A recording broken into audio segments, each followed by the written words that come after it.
আচ্ছা তোর আমি যেটা জিজ্ঞেস করবো তুই শুধু সেটা বলবি, হ্যাঁ?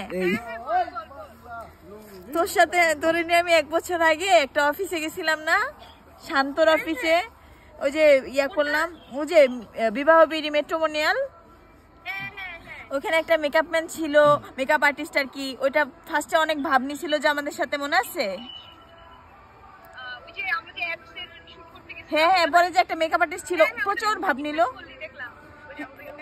হ্যাঁ, এখন ও হচ্ছে তোর পিছে পিছে ঘুরছে না সারাদিন?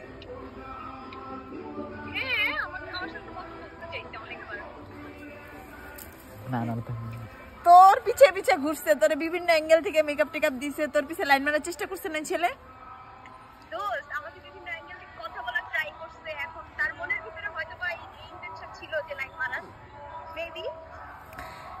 আমার এটাই জানার ছিল। আমি কি তোর আজকে সারাদিন একবারও কল দিছি?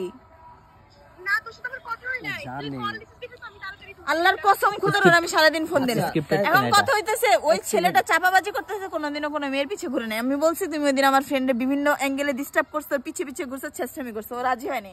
আমি তোর ইনস্ট্যান্ট কল দিলাম যেটা বলার জন্য। এই যে আমি তোর আগে টেক্সট দেই কিছু না, তুইও স্বীকার করলি যে বিভিন্ন ভাবে কথা বলার চেষ্টা করছে সারাদিন।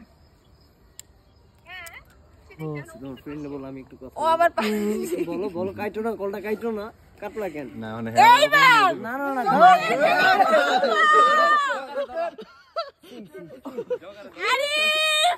বাবা এটা আমি মানতেই রাজি না। তোমরা তোমার বেস্ট ফ্রেন্ড কি জন্য বলছে? এই যে তোমারে মনে করো ও আগে ভেটো দিছে, তুমি এরকম কাজ করছো? এই জগা এরকম কথা তুমি এখন আমি যেটা বলবো সেটা করবা।